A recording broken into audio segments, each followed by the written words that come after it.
देहरादून से बड़ी खबर मिल रही है। बीजेपी की मंडल स्तरीय समीक्षा बैठक आज। सदस्यता अभियान के पहले चरण की होगी समीक्षा। 2 से 25 सितंबर तक चला अभियान का पहला चरण।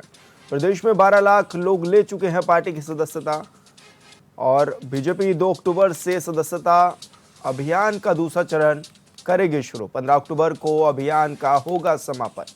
तो बड़ी खबर आपको बता रहे हैं, जहां पर आज बीजेपी की बड़ी बैठक होनी है और इस बैठक में ये आकलन किया जाना है कि किस तरह सदस्यता अभियान को गति मिली है। अभी तक ये भी बताया जा रहा है कि 12 लाख से अधिक सदस्य इस सदस्यता अभियान का हिस्सा भी बन गए हैं, जिन्होंने अपने आप को बीजेपी का सदस्य बताया है। तो बड़ी खबर बता रहे हैं आपको देहरादून से, जहां पर बीजेपी की मंडल स्तरीय बैठक आज होनी है और सदस्यता अभियान के पहले चरण की आज समीक्षा होगी।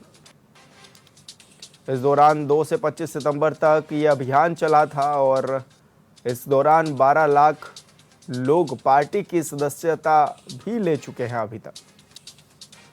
2 अक्टूबर से सदस्यता अभियान का दूसरा चरण भी शुरू होगा और 15 अक्टूबर को अभियान का समापन भी किया जाएगा।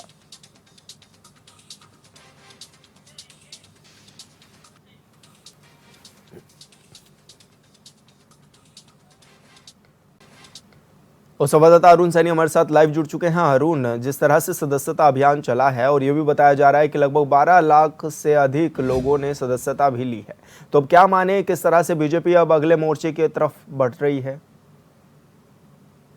सर, भारतीय जनता पार्टी का सदस्यता अभियान चल रहा है और ऐसे में जो प्रथम चरण का सदस्यता अभियान भारतीय जनता पार्टी का समाप्त हो चुका, जो कि 2 सितंबर से शुरू हुआ था और 25 सितंबर तक जो है ये पूरा पहले चरण का जो सदस्यता अभियान था वो चला। ऐसे में भारतीय जनता पार्टी सदस्यता अभियान को लेकर समीक्षा बैठक कर रही है। प्रदेश में किस तरीके से जो है सदस्यता अभियान चला है और कितने सक्रिय सदस्य बने हैं, कितने नहीं, और क्योंकि इसमें कई विधायक ऐसे भी हैं जो जिन्हें टारगेट दिया गया था वो टारगेट अचीव नहीं कर पाए हैं, तो इन सभी को लेकर जो है समीक्षा बैठक होगी और समीक्षा में पूरा आकलन किया जाएगा। कितने सदस्य बने हैं, कितने सदस्य जोड़े गए हैं, किस बूथ पर कितने सदस्य बनाए गए हैं, कहां से कितने, किस विधानसभा से ज़्यादा सदस्य बने हैं, तो इस सब का आकलन होगा। और इसमें जो है उत्तराखंड सदस्यता प्रभारी सिन्हा जो है कि ऋतुराज सिन्हा, वो भी यहाँ पर आएंगे। वो भी इस सदस्यता अभियान की जो समीक्षा बैठक होगी, बैठक में शामिल होंगे। इसी के साथ साथ मुख्यमंत्री पुष्कर सिंह धामी भी बैठक में शामिल होंगे। प्रदेश अध्यक्ष महेंद्र भट्ट बैठक में शामिल होंगे और इसी के साथ साथ महामंत्री संगठन के अजय कुमार वो भी शामिल होंगे और इसी के साथ साथ तमाम जो विधायक हैं वो भी इस बैठक में शामिल होंगे और इसी के साथ साथ जो जिला अध्यक्ष हैं, जिलों की जो पदाधिकारी हैं वो भी बैठक में शामिल होंगे। यानी कि एक बड़ी बैठक जो है भारतीय जनता पार्टी की ये होने वाली है और इसमें पूरा आकलन जो है सदस्यता अभियान को लेकर किया जाएगा और आगे किस तरीके से सदस्यता अभियान चलाना है, किस तरीके से सदस्यता अभियान को गति देनी है, जो टारगेट भारतीय जनता पार्टी ने प्रदेश में रखा है उस टारगेट को कैसे अचीव किया जाता है, तो इसको लेकर ये पूरी समीक्षा बैठक होगी और कुल मिलाकर सदस्यता अभियान को लेकर पूरा आकलन इसमें किया जाएगा। और वहीं दूसरे चरण की जो सदस्यता अभियान है भारतीय जनता पार्टी का, वो 2 अक्टूबर से शुरू हो रहा है, जो कि 15 अक्टूबर तक चलेगा। तो ऐसे में उसमें किस तरीके से भूमिका निभानी है, उसमें क्या टारगेट दिया जाता है, इसको लेकर तमाम विचार विमर्श इस बैठक में होगा। और जो अब तक करीब ये भी माना जा रहा है कि भारतीय जनता पार्टी का जो दावा है कि करीब 12 लाख से अधिक लोगों ने भारतीय जनता पार्टी की सदस्यता ग्रहण कर ली है, तो ऐसे में उसको लेकर भी पूरा आकलन किया जाएगा, कहाँ कितने सदस्य बने हैं। तो कुल मिलाकर इस पूरे जो सदस्यता अभियान भारतीय जनता पार्टी का बड़े व्यापक स्तर पर चल रहा है, जिसको लेकर आज समीक्षा बैठक होनी है और समीक्षा बैठक 10:30 बजे से प्रदेश मुख्यालय भारतीय जनता पार्टी के उसमें होगी और ऐसे में उसके बाद जो है तमाम चीज़ें निकलकर सामने आएगी कि समीक्षा बैठक में क्या कुछ रहा है और जो विधायकों को आंकड़ा टारगेट दिया गया था उस टारगेट को वो कितना पार कर पाए हैं, कितने विधायक कितना टारगेट पूरा कर पाए हैं, तो इसको लेकर पूरा आकलन जो है वो किया जाएगा। अरुण, क्योंकि ये भी देखा जा रहा है कि विपक्ष भी लगातार इस तरह के सवाल खड़े कर रहा है कि सदस्यता अभियान नहीं, समस्या समाधान अभियान चलाना चाहिए बीजेपी को, क्योंकि बीजेपी की डबल इंजन की सरकार है उत्तराखंड में और कई तरह की समस्याएं अभी भी हैं जो लोगों को परेशान कर रही हैं।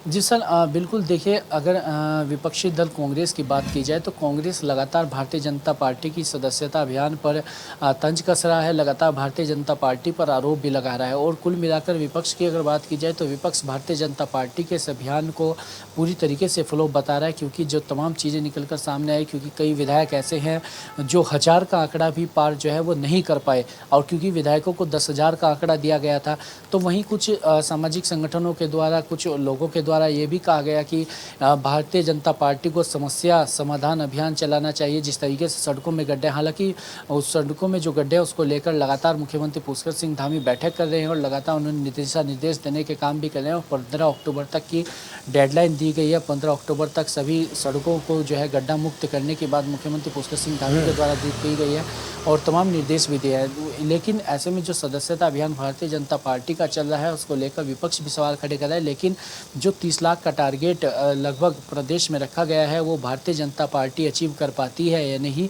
ये अभी देखने वाली बात होगी। बिल्कुल अरुण, बहुत बहुत शुक्रिया आपका तमाम जानकारी साझा करने के लिए। और हरिद्वार से बड़ी खबर, सिडकुल थाना क्षेत्र में पुलिस बदमाशों के बीच मुठभेड़। सिडकुल थाना क्षेत्र में 2 बदमाशों ने की थी ताबड़तोड़ फायरिंग में 5 लोग हुए घायल। सर्च ऑपरेशन के दौरान पुलिस बदमाशों के बीच ये मुठभेड़ भी हो गई है। मुठभेड़ में 2 बदमाश घायल हुए हैं, एक बदमाश फरार भी हो गया है। तो बड़ी खबर आपको बता रहे हैं, जहां पर हरिद्वार में पुलिस और बदमाशों के बीच एक बार फिर से मुठभेड़ देखने को मिली है। सर्च ऑपरेशन के दौरान पुलिस और बदमाशों की ये मुठभेड़ हुई है और मुठभेड़ में 2 बदमाश घायल हुए जबकि एक बदमाश मौके से फरार हो गया। सिडकुल थाना क्षेत्र की यह घटना है जहां पर यह मुठभेड़ हुई है और यह भी बताया जा रहा है कि बदमाशों ने ताबड़तोड़ फायरिंग की थी। इस दौरान 5 लोग भी घायल हो गए थे।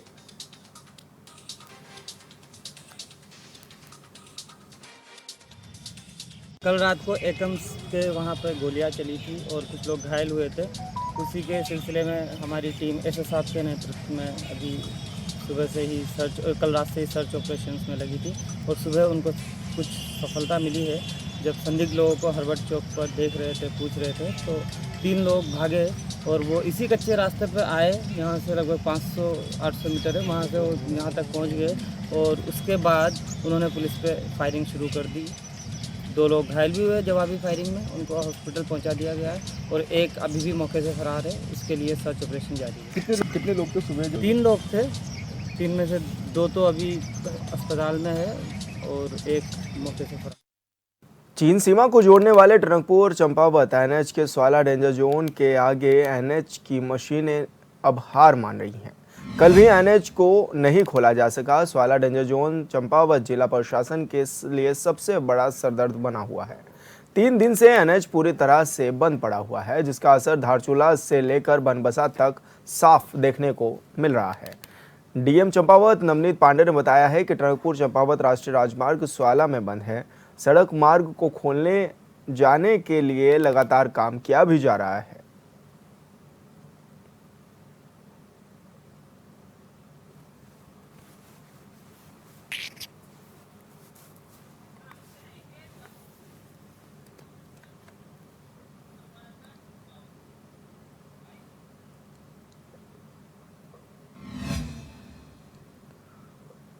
और संवाददाता लक्ष्मण बिष्ट हमारे साथ फोन लाइन पर जुड़ गए हैं। लक्ष्मण, जिस तरह से मार्ग को खोलने का काम भी किया जा रहा है, अब क्या कुछ दावा किया जा रहा है कब तक ये मार्ग खोल दिया जाएगा? क्योंकि पिछले 2 से 3 दिनों से परेशान हैं आसपास के जो लोग हैं। जी, मैं बताना चाहूंगा जो टनकपुर चंपावत एनएच है, जो चंपावत जिले के साथ साथ पिथौरागढ़ जिले की लाइफ लाइन भी माना जाता है, लगभग पिछले 15 दिनों से बंद चल रहा है। लेकिन बीते आज ये चौथा दिन है, 4 दिनों से इसमें यातायात पूरी तरह जो ठप पड़ा हुआ है। एनएच की मशीनें लगातार कार्य कर रही हैं एनएच खोलने के लिए, लेकिन सफलता नहीं मिल पा रही है। अभी भी आज सुबह भी जो है भारी मात्रा में जो है मलबा सड़क पर आ गया है।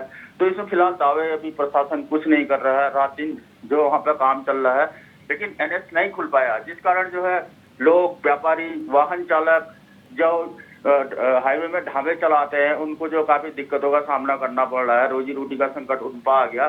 फिलहाल एनएच बंद होने से लोगों की मुसीबतें काफी बड़ी है। ऐसे में आवाजाही के लिए लोगों को किस तरह की परेशानियों का सामना करना पड़ रहा है? कोई वैकल्पिक मार्ग है उनके लिए? वैकल्पिक मार्ग जो है प्रशासन के द्वारा उन्हें दिया गया हुआ, लेकिन वो जो काफी लंबा है, उसमें किराया भाड़ा भी जो है लोग ज्यादा देकर यात्रा कर रहे हैं। जो बड़े वाहन है वो बाया काठगोदाम देवीधुरा होते हुए लोहाघाट आ रहे हैं, अन्य छोटे मार्गों के लिए अन्य मार्ग दिया गया है। लेकिन फिलहाल जो एनएच है, जो लाइफ लाइन मानी जाती है, चीन सीमा को जो एनएच जोड़ता है, पिछले 15 दिनों से लगभग बंद है ये, लेकिन 4 दिनों से पूरी तरह से इसको यातायात ठप किया गया है। काफी दिक्कतें जो है लोगों को उठानी पड़ रही है और प्रशासन के लिए एनएच सफलता बन चुका है फिलहाल इसमें। और धामी सरकार की भी चिंता जो है इस एनएच ने बढ़ा दी है, जो 16 डेंजर जोन है। जी साहब। ऐसे में स्थानीय लोग क्या कुछ मांग कर रहे हैं अब? जी, अब जो है लोगों का काफी आक्रोश है। लोगों का कहना है इतना दिन हो गया है जो इसमें जो है, और कांग्रेस ने भी जो पूर्व विधायक हैं हिमेश करपाल के नेतृत्व में स्वाला में जो प्रदर्शन किया है, व्यापारियों के द्वारा भी प्रदर्शन किए जा रहे हैं। और जो चंपावत डीएम उनको भी जल्द एनएच खोलने के लिए ज्ञापन जो है इसमें दिए जा रहे हैं। फिलहाल जो है काफी जो है संकट में इसमें प्रशासन नजर आ रहा है। पूरी कोशिश प्रशासन के द्वारा की जा रही है, रात भर मशीनें काम कर रही है, लेकिन सफलता फिलहाल नहीं मिल पा रही। जी विशाल। बिल्कुल लक्ष्मण, बहुत बहुत शुक्रिया आपका तमाम जानकारी साझा करने के लिए। स्वाला में लगातार बंद चल रहे टनकपुर पिथौरागढ़ ऑल वेदर सड़क पर राजनीति गर्मा गई है। चंपावत के पूर्व कांग्रेसी विधायक हिमेश खरगवाल के नेतृत्व में कांग्रेस कार्यकर्ताओं ने स्वाला में सड़क में प्रदर्शन किया है। इस दौरान उन्होंने सरकार और प्रशासन के खिलाफ जोरदार नारेबाजी भी की। पूर्व विधायक हिमेश खरगवाल ने कहा है कि उन्होंने 6 महीने पहले ही प्रशासन और एनएच के अधिकारियों को चेताया था, लेकिन कोई संज्ञान नहीं लिया गया और न ही स्वाला की पहाड़ियों में एनएच के अधिकारियों ने कोई ट्रीटमेंट किया, जिस वजह से आज 15 दिनों से एनएच बंद होने से जनता और व्यापारी परेशान हैं।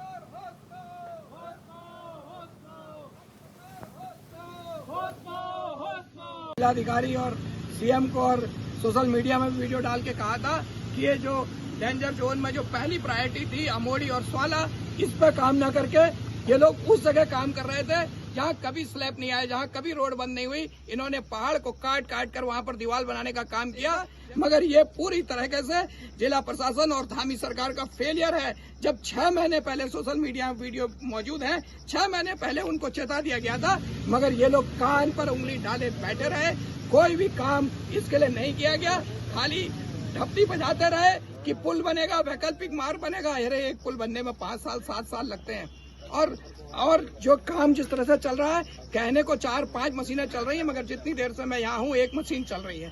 कोई रात को लाइट की व्यवस्था यहाँ नहीं है। पता नहीं किस चीज के वीडियो बना के सोशल मीडिया में डाल दे रहे हैं। भू धसाव प्रभावित धार्मिक तीर्थाटन पर्यटन नगरी ज्योतिर्मठ में आज महाबंद और चक्का जाम रहेगा। स्थितिकरण, विस्थापन, पुनर्वास और ट्रीटमेंट कार्यों से हो रही देरी को लेकर प्रभावितों ने नगर बंद का ऐलान किया है। बताया गया है कि 19 महीने से ज़्यादा समय बीतने पर भी भू धसाव आपदा प्रभावित ज्योतिर्मठ नगर के ट्रीटमेंट और स्थितिकरण के कार्य शुरू नहीं हुए हैं, जिसको लेकर ग्रामीणों में आक्रोश है। जानकारी के मुताबिक 1200 परिवारों का विस्थापन किया जाना है। प्रभावितों ने प्रदेश सरकार से 1 टाइम सेटलमेंट का वादा पूरा करने की भी मांग की है।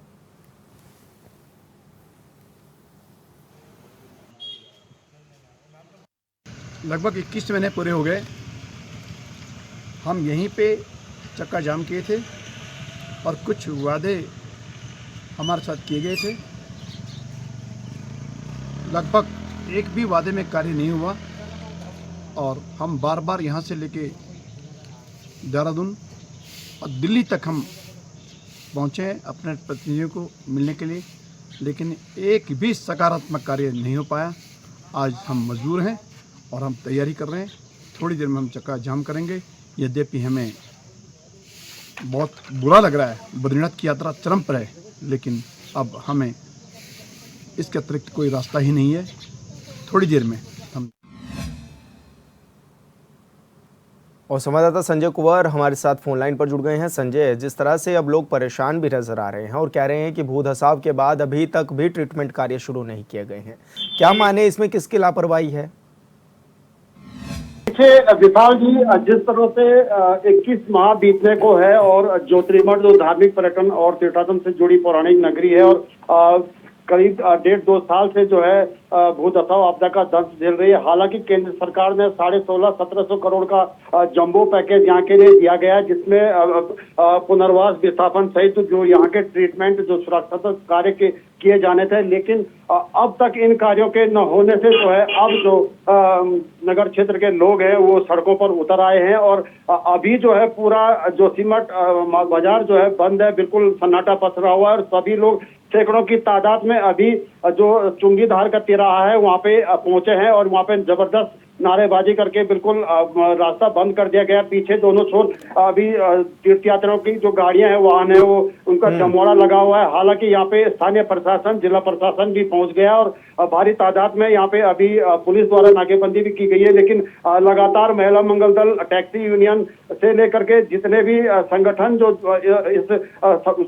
उससे आपदा जो प्रभावित लोगों से जुड़े हुए हैं वो यहाँ पे लगातार अभी भाषणबाजी कर रहे हैं और शांतिप्रिय ढंग से इनका आंदोलन चल रहा है। और लेकिन जिस तरह से अभी ये हाईवे, बद्रीनाथ हाईवे बंद है, हालांकि इसकी सूचना आपदा प्रभावित जो संगठन है इन्होंने पहले ही दे दी थी, लेकिन इसके बाद भी यहाँ पे अभी दर्जन भर जो सिख श्रद्धालु हैं उनके वाहन, छोटे वाहन और लगभग 100 से अधिक तीर्थयात्री दोनों छोर पे जो है जो जाम है, चक्का जाम है, उसको खोलने का इंतजार कर रहे हैं। लेकिन अब देखना ये होगा कि अभी प्रशासन, जो जिला प्रशासन, स्थानीय प्रशासन, पुलिस प्रशासन और आपदा प्रभावित जो यहाँ पे धरना प्रदर्शन कर रहे हैं, चक्का जाम कर रहे हैं, उनके बीच सहमति कब तक बन पाती है। जी लेकिन अभी कितने ऐसे परिवार हैं जिनको परेशानियों का भी सामना करना पड़ रहा है, और दूसरा जिस तरह से वो प्रशासन के सामने अपनी मांग भी रख रहे हैं, तो प्रशासन क्या कुछ दावा कर रहा है, क्या उनको समझाने की कोशिश की जा रही है?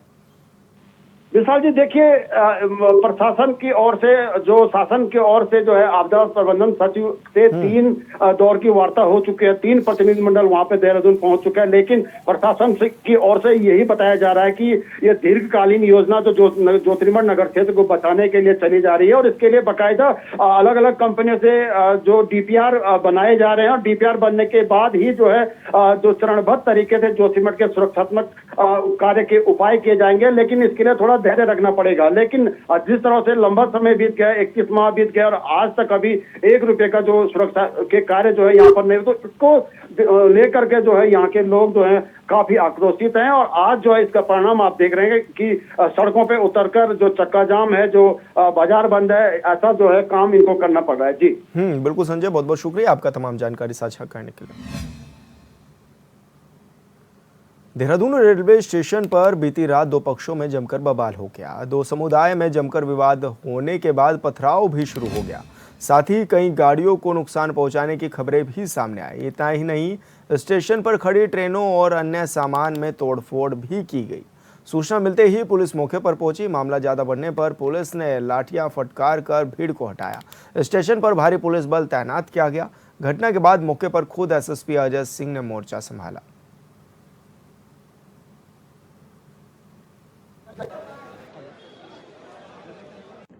देहरादून रेलवे स्टेशन पे आज एक प्रकरण प्रकाश में आया, जिसमें एक नाबालिग बच्ची और एक युवक जो है हॉट टॉक करते, बात करते हुए दिखाई दिए, जिस पर जो ग्राउंड पर जो पुलिस टीम थी वहां पर आरपीएफ की और जीआरपी की, उनके द्वारा संदिग्धता देखते हुए उनको पूछताछ के लिए लाया गया। और जब उनसे पूछताछ की जा रही थी तो पता चला कि युवती जो है, जो नाबालिग है, वो बदायूं से यहाँ पर आई थी और अपने एक दोस्त को उसने यहाँ पर बुलाया था मिलने के लिए, जिस पर इसके बाद उनके द्वारा कुछ बातचीत की जा रही थी। इसी दौरान जो पुलिस को वहां पर सूचना भी मिली कि बदायूं में उसकी गुमशुदगी लिखी हुई और एक पुलिस टीम वहां पर पहुंच रही है लोकेशन के आधार पर। इसके तत्पश्चात उन्होंने उसको ऑफिस में बैठाकर जब तक जानकारी की जा रही थी, तब तक किसी के द्वारा ये सूचना दी गई कि हिंदू मुस्लिम का कोई प्रकरण है या कोई विभिन्न संप्रदाय का कोई प्रकरण है। इसको देखते हुए कुछ देर बाद वहां पर कुछ लोग वहां पर इकट्ठा हुए और उनके बीच में हॉट टॉक्स हो गई। और इसके बाद जब तक पुलिस को सूचना मिली तब तक समस्त पुलिस बल को वहां पर भेजा गया। इस दौरान कुछ अराजक तत्वों द्वारा फायदा उठाकर अंधेरे का वहां पर पत्र। द्वाराहाट थाना पुलिस ने एक व्यक्ति को 1 किलो 482 ग्राम चरस के साथ गिरफ्तार किया है। पुलिस ने अभियुक्त के खिलाफ थाने में मुकदमा दर्ज कर आगे की कार्रवाई भी शुरू कर दी है। वहीं पकड़े गए व्यक्ति ने एसओजी पर उसे फंसाने का आरोप लगाते हुए कहा है वो मजदूरी कर अपना जीवन यापन करता है, लेकिन एसओजी ने उसे फंसाया है और उन्हीं के कहने पर वो चरस भी खरीद कर लाया था।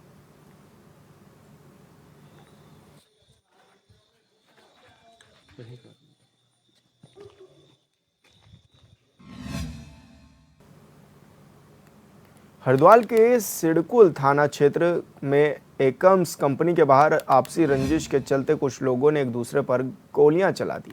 इस दौरान कुछ राहगीर भी फायरिंग के चपेट में आ गए। वारदात में 5 लोग घायल हो गए, जिन्हें तुरंत अस्पताल में भर्ती कराया गया।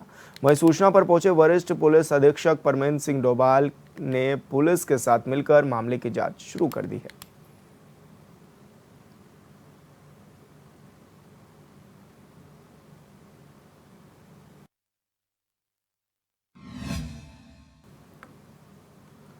मिनी गढ़देवा खेल प्रतियोगिता का मंडल मुख्यालय पौड़ी के प्रसिद्ध जसवंत सिंह खेल मैदान में शुभारंभ हो चुका है।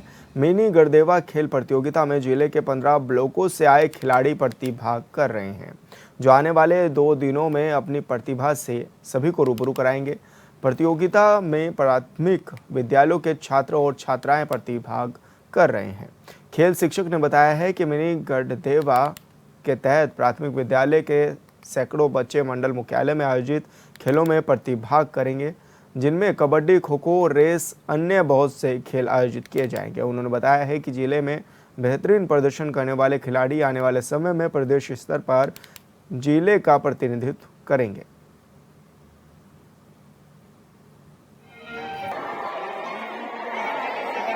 सर्वप्रथम मैं पत्रकार बंधु का हार्दिक स्वागत करती हूँ। और आज जैसे कि यहाँ हमारे राष्ट्रीय स्टेडियम में यहाँ पे ये शीतकालीन और शरतकालीन प्रतियोगिताएं हो रही है, तो मैं सबसे पहले धन्यवाद दूंगी अपने माननीय मुख्यमंत्री जी को, यशस्वी मुख्यमंत्री जी को, धन्यवाद दूंगी अपने खेल मंत्री रेखा आर्य जी को, और धन्यवाद दूंगी अपने शिक्षा मंत्री डॉक्टर धन सिंह रावत जी को कि आप समय समय पर ऐसी प्रतियोगिता कर हमारे ऐसे छोटे नन्हार बच्चों को उनके जो अंदर छुपे जो उनका टैलेंट होता है उसको उनको बाहर निकालने का जो समय समय पर आप ऐसी प्रतियोगिता करते हैं कि हमारे ग्रामीण क्षेत्रों से ऐसे बच्चे उभर कर आते हैं। आप मैं बहुत बहुत धन्यवाद दूंगी और बहुत बहुत बधाई देती हूँ सभी विकासखंड के सभी बच्चों को।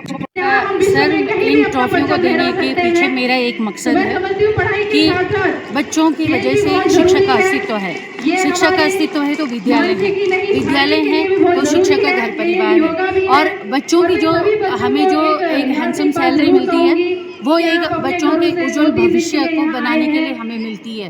क्योंकि मेरी माताजी और मैं एक शिक्षक परिवार से हूँ, मेरी माताजी जो थी प्रधानाध्यापिका थी मरगदना में, वो अचानक बीमार हुई, न्यूरो पेशेंट बनी, और उनकी हार्दिक तमन्ना थी कि हम बच्चों के लिए कुछ ना कुछ करें। तो बाद में मैंने ये सोचा कि क्यों ना मैं अपनी माताजी की स्मृति को बच्चों की मुस्कुराहट के रूप में जिंदा रखूं और उनको एक राज्य स्तर पर और राष्ट्रीय स्तर पर पहुंचाने में सक्षम बनूं। तो ये मेरी बहुत बड़ी वो होगी संतुष्टि होगी। आज पौड़ी जनपद में जिला स्तरीय क्रीड़ा प्रतियोगिता आज हमारे शिक्षा विभाग के द्वारा यहाँ पर आयोजित की गई है, और इसमें सभी विकास खंडों से कक्षा 1 से 5 और कक्षा 6 से 8 तक के बच्चे इसमें प्रतिभाग कर रहे हैं, और सभी विकास खंडों के बच्चे यहाँ पर अपना अभी उनका सांस्कृतिक कार्यक्रम और यहाँ पर खेल प्रतियोगिताएं और अलग अलग तरह के कार्यक्रम यहाँ पर होंगे। सभी तरह के खेल मिनी गढ़देवा में ये जो प्राथमिक स्तर के हमारे बच्चे इसमें पार्टिसिपेट कर रहे हैं, सारे 15 ब्लॉक के हैं। मिनी गढ़देवा नाम से फेमस है ये रैली, हमारी जनपद स्तर की रैली है। 15 के 15 ब्लॉक इसमें पार्टिसिपेट कर रहे हैं। इसमें विभिन्न खेल प्रतियोगिताएं होती हैं, जिसमें टीम खेल प्रतियोगिताएं जैसे खो-खो है, कबड्डी है, आपके जो है दौड़े हैं, आपके जितने भी एथलेटिक्स में प्रतियोगिताएं इसमें होती हैं। यहाँ से जो बच्चे निकलेंगे बच्चे तो ये स्टेट लेवल पे जाएंगे, और पिछले साल भी हमारा अच्छा परफॉर्मेंस। और मैं यहाँ राष्ट्रीय स्टेडियम में पहली बार आई हूँ, मुझे बहुत अच्छा लग रहा है कि बहुत बड़ा ग्राउंड है और यहाँ बहुत सारे बच्चे भी हैं जिन्हें मैंने पहले भी देखा है, पर ये ग्राउंड बहुत अच्छा लगा मुझे। और जो यहाँ जसवंत सिंह महावीर चक्र के विजेता हैं, उनकी वजह मैं भी ऐसे ही देश की सेवा में रहना चाहती हूँ। और मैं जो यहाँ पे हूँ मुझको बहुत अच्छा लग रहा है, यहाँ पे जो इतना बड़ा ग्राउंड है, और सरकारी स्कूल में बहुत अच्छी पढ़ाई होती है जो कि है। मैं कक्षा 5 में हूँ, ये बात बिल्कुल भी सच नहीं है।